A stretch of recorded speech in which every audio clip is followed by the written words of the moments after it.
It was discovering what the Chinese tradition knew all along, that writing is drawing. Hey guys! I am super happy today to be back on my channel مع a new concept اسمه Zoom on an artist. So حتكون une série de vidéos qui vont être centrées sur un artiste. Donc à chaque fois je vais vous présenter un artiste. هحكي عن son enfance, son parcours artistique, vous montrer toutes les choses qui ont fait que cet artiste est ce qu'il est aujourd'hui. اليوم حبيت بلش بإيتال عدنان puisque c'est une artiste libanaise, mais pas que, c'est aussi une écrivaine libanaise. Et on va le voir plus en détail dans notre vidéo. قبل ما نبلش الفيديو بس بدي أوضح شغلة صغيرة. C'est que toutes les sources que j'ai utilisées pour faire ma vidéo اليوم موجودين بالدescription box تحت. En fait, j'ai lu des écrits de l'artiste directement où elle parle de son art, de sa manière de penser. J'en ai fait des résumés et j'ai aussi analysé certains passages. Donc voilà. أنا قاعدة أجرب نفسي الدوكيمان. شو بتصراحة ححديك؟ أنا والله حبيته أنا. Très bien. Alors, hop.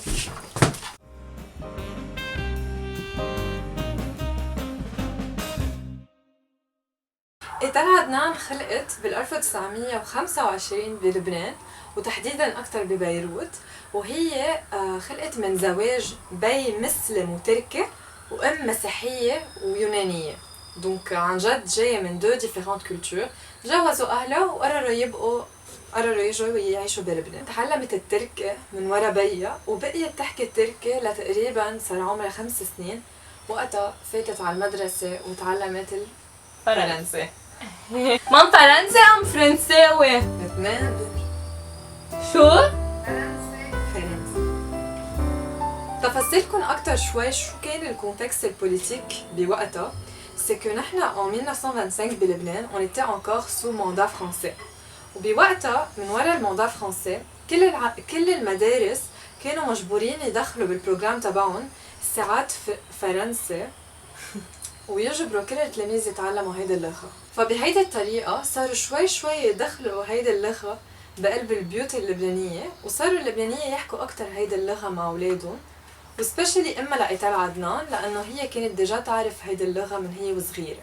Toute la génération de l'époque a grandi avec cette mentalité que le français était supérieur à l'arabe.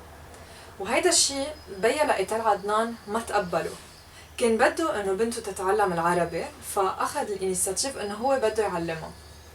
بس انه سي ميثود était trop loin d'être pédagogique لانه كان يجبر بنته تكتب الالفابي عرب au moins 100 fois. عم تتخيلوا؟ يعني كانت تجي إيتال عدنان تقعد ساعات هي عم تكتب الالفابي العربي حتى لو ما عم تفهمه، juste تنقل les mots et les lettres. بهالطريقه son père pensait que elle pourrait commencer à retenir et assimiler la langue. هلا بفترة قصيرة أخذ الانيشيتيف إنه بده يدرسها جرامير عربي قواعد، فقعدها وصار يدرسها بكتابه يلي كان يتعلم فيه هو صغير. بس هيدي كانت لفترة كتير قصيرة ورجع he gave up وعطاها الكتاب العربي الجرامير وقال لها يلا نقري. وكانت إيتال عدنان تنقل كل هالكلمات اللي ما كانت تفهمهم بالعربي تقعد تنقلهم بساعات وبساعات. هلا انا ليه عم خبركم كل هالشيء؟ تفرجيكم انه بعدين هيدا الايفينمون كتير اثر على إيتال عدنان على حبها بور لا كاليغرافي. بعد كم سنه بلبنان رجعوا جبروا المدارس يعلموا عربي، بس إيتال عدنان طلبت تتعلم لو لاتان au dépend de la langue arabe، ومن وقتها elle n'a plus jamais appris cette langue. بعد الحرب العالميه الثانيه صارت بيروت مدينة كتير مهمة au niveau international. كل العالم كان بدها تيجي على بيروت. C'était une ville en effervescence. Il y avait énormément de culture, d'art, يعني عن جد ça attirait énormément de gens. و toutes ces personnes qui venaient de l'extérieur كانوا يحكوا anglais. فصاروا اللبنانية شوي يتعلموا الانجلي، وصار le commerce محل ما يكون en français يكون en anglais تا يكون هيك plus accessible ويكون international. في دبانة. عن جد شو مزعجة. what the fuck رح تطلع صوت. راح تطلع صوت الدبانة.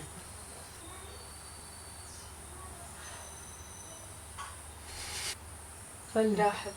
ففيكم تتخيلوا انه ربع منطقة بيروت كانوا يحكوا انجلي، وربع التاني يحكي فرنسي، واخر شي البقية يحكوا عربي. وببلد هالقد صغير avec une si petite population اكيد بمحل كانت une richesse لإلن ولإلنا، بس كمان ça commençait à poser un problème. ليش؟ لأنه ça a divisé les poètes, ça a divisé l'audience. يعني les auteurs يلي بيحكوا عربي صاروا بس العالم يلي بتقرا عربي بتقرا سي بوام. الاوتور يلي يكتب فرنسي بس يقروا له الببليك يلي بيحكي فرنسي. Etel Adnan بتفسر dans ses écrits إنه شو ما كانت la langue à travers laquelle il décidait de s'exprimer، ولا مرة les écrivains ils avaient l'impression إنه ils s'adressaient à un public, à tout le peuple. Ils avaient l'impression مثلا de s'adresser à une partie de la ville et non tout l'ensemble de la population. Et ce problème-là, elle va le vivre toute sa vie. Chaque fois qu'elle va vouloir s'exprimer dans une langue précise, elle va devoir être contrainte et se dire ok, je vais écrire dans cette langue, mais il est très probable que toute la nation ne pourra pas me lire. Vous allez peut-être penser qu'elle peut avoir recours à la traduction et que ça peut être la solution à son problème. بس هون نوصل لتاني مشكلة عم بتواجهها إيتال عدنان، c'est que ses poèmes, elle ne peut pas les traduire. Kif. Son premier poème, elle l'a écrit en 1950 et il va s'appeler Le livre de la mer. Ce livre décrit une relation érotique, على أجنسية، بين le soleil, qui est en fait un nom masculin en français, et la mer, qui est en fait un nom féminin en français. Donc elle est en train de décrire علي الحب, c'est une métaphore entre le soleil et la mer. بس المشكلة c'est qu'en arabe, la mer, en arabe, c'est le bahr, ou le bahr c'est masculin. Donc ça ne peut pas fonctionner, elle ne peut pas traduire ses poèmes. Et c'est à ce moment-là que Etel Adnan va commencer à comprendre que la langue française commence à lui poser problème.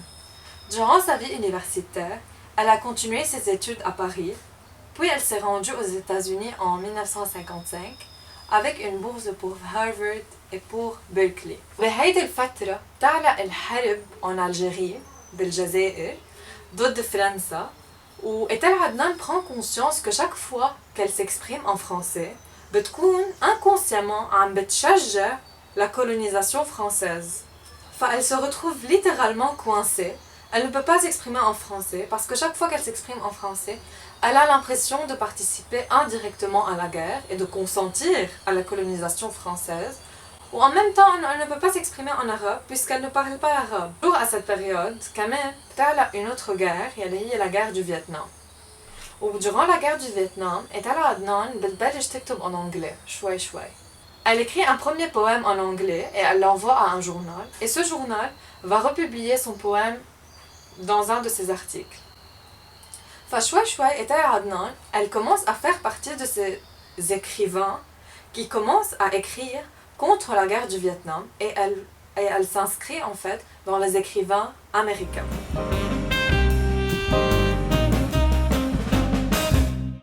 بهيدي الفترة بأمريكا كانت إيتال عدنان عم بتعلم بمدرسة، وتقريباً en 1960 elle fait la connaissance de la chef de département d'art de son école، وهيدي المرة رح تكون عن جد un très grand rôle بحياتها لإيتال عدنان parce qu'elle va la pousser à peindre. En fait تسألها une question كتير simple، إنه سألتها إنه ليش pourquoi elle ne peint pas puisqu'elle enseigne la philosophie de l'art. إنه pourquoi pas. Etel Adnan n'avait... En fait, elle va lui poser une question très simple. Elle va lui demander pourquoi elle ne peint pas, puisqu'elle enseigne la philosophie de l'art. Etel Adnan, elle n'avait jamais pensé à cette option, laquelle elle pouvait elle aussi peindre. Et elle va commencer à y réfléchir et elle va commencer à peindre. Durant son temps libre, durant ces heures où elle n'enseigne pas, elle va commencer à peindre de l'art abstrait. Et elle va expliquer que l'art abstrait, c'est comme l'équivalent de l'expression poétique. Yani, à la place d'écrire des poèmes, elle va commencer à peindre. Et ça va être littéralement l'équivalent l'un de l'autre. Elle va prendre une toile. Okay. Sorry. Elle va prendre une toile, elle va la découper, elle va découper les contours, et elle va poser la toile sur la table. Et elle va commencer à peindre comme ça, comme si elle était en train d'écrire. Et c'est là qu'on voit que littéralement, la peinture est pour elle l'équivalent de l'écriture. أول sujet رح تاخده إيتال عدنان comme sujet de ses peintures, ça va être une montagne qui est en face de sa maison. وهيدي المونتاgne حتكون le sujet de toutes ses peintures au début. Elle va la peindre durant la saison de l'automne, durant la saison du printemps. Et vous savez, les saisons changent et la nature change aussi. Et elle va remarquer ce changement entre les couleurs durant ces différentes saisons.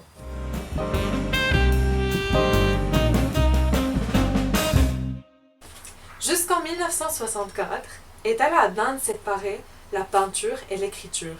ما كانت تدمجهم سوا، كانوا deux différents domaines لإلها à travers lesquels elle s'exprime. Jusqu'au jour où مرة هي وعم تتمشى مع رفيقتها dans un quartier japonais ب San Francisco. Elle rentre dans une boutique japonaise et elle voit quelque chose qu'on appelle des leporello. Les leporello sont en fait des petits cahiers que l'on peut déplier comme si c'était une grande planche, puis les replier pour les fermer comme un cahier.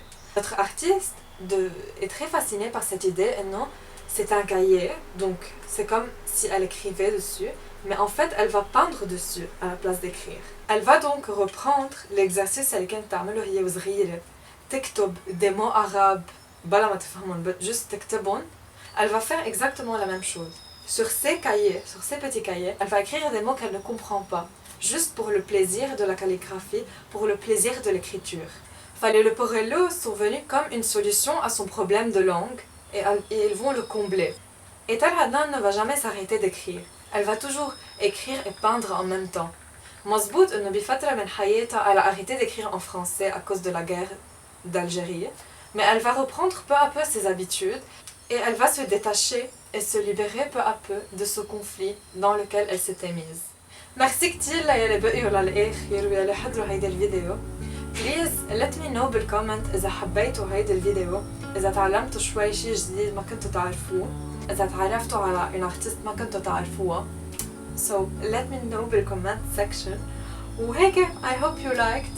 Please حطوا لايك إذا حبيتوا ويلا أنا بقولكم à la prochaine.